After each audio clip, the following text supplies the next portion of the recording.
Welcome to another episode of the Vegan Pulse. I am your host, Nancy Arenas. Today, my guest is Pauliina Salmenhaara. She is the owner, director, and mama at Living Food Lab and a vegan chef at Raw Inside Out.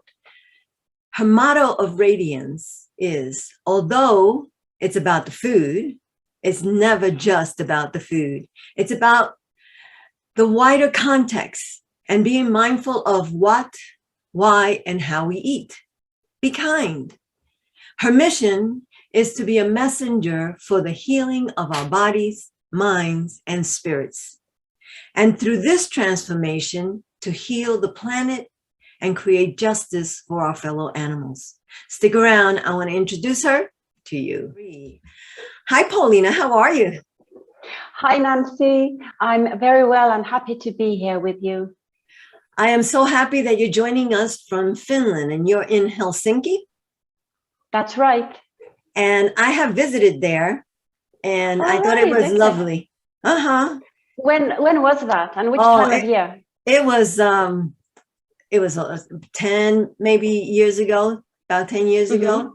But I found they had the best coffee. Finnish people love coffee. They are one of the biggest coffee consumers in the world. And I tried to get coffee, go to the store and see if there's any coffee from Finland, and I have not succeeded yet. But I was telling my partner, that was the best coffee was in Finland. Wow. Okay. Well, we are lucky. So, Pauliina, tell me about your journey into veganism. It's not one that was very direct. I would say that it sprouted in my teenage years.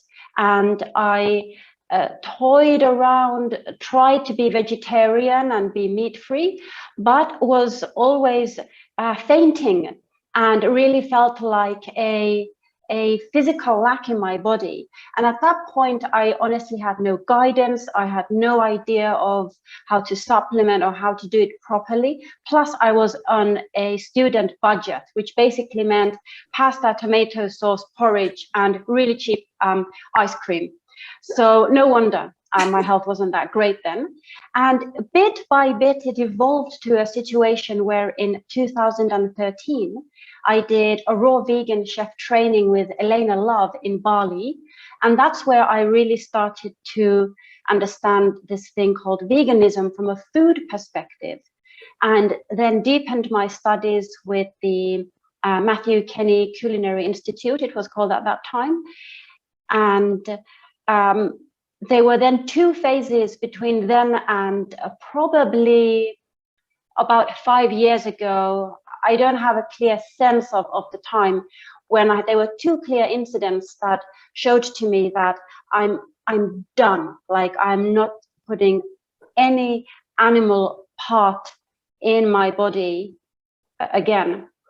And from there, then it's involved more into what like other consumer purchases I make in terms of clothing and toothpaste and hair products. And so now I'm at a point where I'm fully vegan in terms of what I can internally consume, what I put on my body, but still at home I have non-vegan items, no leather, but things like woolen carpets that had been handed down to me from my parents. So I'm at that point where I think bit by bit I'll be replacing objects and clothing as well. Okay, that's understandable. I mean, the other thing about veganism is not to be wasteful and stuff like that. And since you said your carpets and all that are handed down from your family, it's understandable. So tell me about Living Food Lab. So Living Food Lab is based on the gorgeous island of Bali in Indonesia.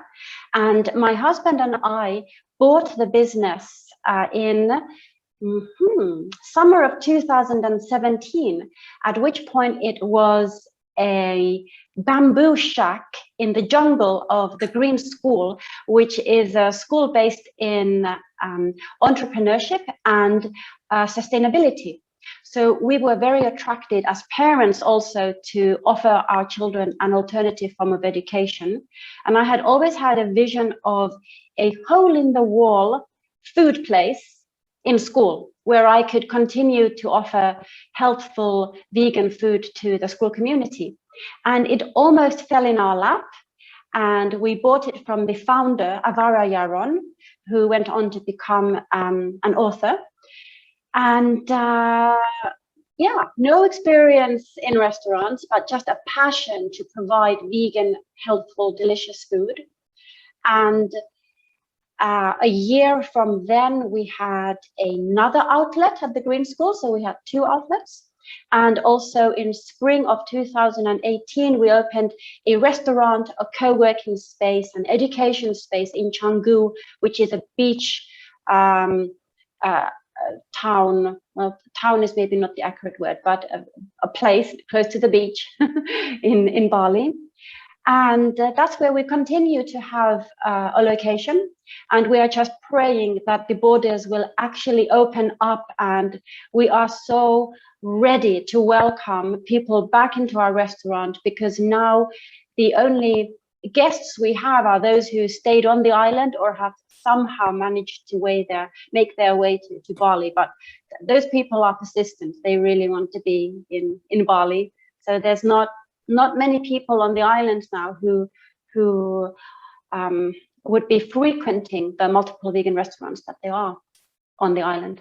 So are there several vegan restaurants in Bali? It's a paradise.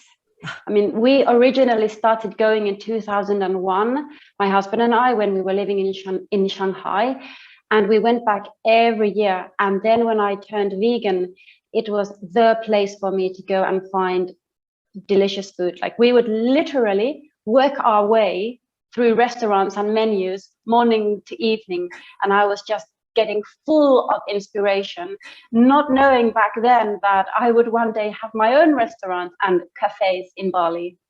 That is awesome. Sounds like a beautiful place. It is. It's one of those places that many people who go there, the spirit calls to them and they can't help themselves. They make Bali home and usually go through some kind of a transformation. We have a lot of what I call eat, pray, love guests at our restaurant. Women who are clearly on a journey, who come with a diary, journal, eat healthfully, and are there to manifest some better, happier kind of reality. In fact, we were in Bali when it was being filmed, but we didn't know that was happening. But we were at a local market. My one daughter just fell in a drain with my husband, and there were like a lot of people there. We knew something's happening, and we started to look, and we saw Julia Roberts there and a film crew. So I don't even remember what year that was, but we were there when Eat, Pray, Love was being filmed. Awesome. Now, also tell me about Raw Inside Out, and what does Raw stand for? Is it raw food or what? Thank you for asking me to specify that, because that RAW is actually an acronym for, it's long, it's radiantly alive, aware, and awakened well-being inside out. Now, that was back in, I think, 2013, when I had just finished my first set of raw food chef studies, and I had been studying alternative therapies. And I just knew that there was this holistic combo of body, mind, spirit that could really upgrade our health and happiness. So at that point, it was about raw food. It no longer is. And I had the foresight back then to think that if I call myself raw, people are going to always put that label to me. So I'll make it an acronym. But the acronym hasn't worked to my benefit, because I still get people thinking that I'm a raw foodie, which I'm not. And I make a point to say that I eat cooked foods. I steam food, I put it in the oven, I fry food. And I make a point of it because I know that raw food is extreme for many people and it doesn't work for everybody. Definitely, it's the right path for some people, but we all have to find what is our own food journey. I just wish it was vegan for everybody. That's the main thing. So Raw Inside Out was based in Singapore, and it was like a one-woman show where I was doing vegan education, catering, private dinners, combining food and art, and giving holistic therapies. And then when we moved to Bali, I kept the Instagram page active, and that's where I'm active. That's where like I post as much about my life as I dare to, knowing that I've got 2 daughters who will roast me if I do anything that's too embarrassing, or and so I have to keep it real, which is good. So what are you doing now?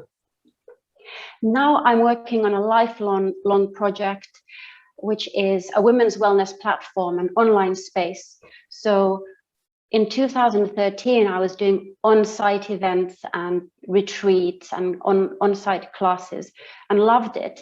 But now it's not possible to do that. And part of my day goes into directing Living Food Lab from a distance. So it's in Bali, I'm in Finland, but it's a 7-day job.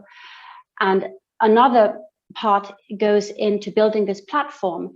And the idea is to share an array of holistic, wholesome therapies, recipes, tips, and tools for us to increase our health and happiness. And I chose to make it a women's circle just because that really is something that I crave myself. I want to be surrounded by positive women who are ready to really invest time into their own health and well-being, body, mind, and spirit. And I'm realizing that it's a lot of women who are around my age, which I'm 46, all the way up to 74. And I'm loving that. I think women at that age have already gone through a fair amount in their lives. And I know that these women are coming on board with a real level of maturity and authentic commitment to self-improvement, self-care. So that's going to be launched on November 1st, which is the first date of the Plant-Based Asia Summit. So Okay. I'll be presenting there as well, and my restaurant manager and chef Imelda will be doing vegan recipes like Indonesian food cooking class. So Plant-Based Asia Summit, it's in the link in my bio for those who watch this before the summit. Okay, that is awesome. Thank you so much, Pauliina. It's been a pleasure talking to you and finding out about what you're doing and what you've done. And the fact that you're raising up women, it's great because I think that we women need to support each other and lift each other up. And of course, the more we come together, the stronger we are. So thank you so much. Thank you. Thank you. Bye-bye. Bye. Thank you for joining us on another episode of The Vegan Pulse. I am your host, Nancy Arenas. Remember, like our Facebook page, check out our website, and subscribe to our YouTube channel. If you have a pulse, you have a purpose. Live vegan.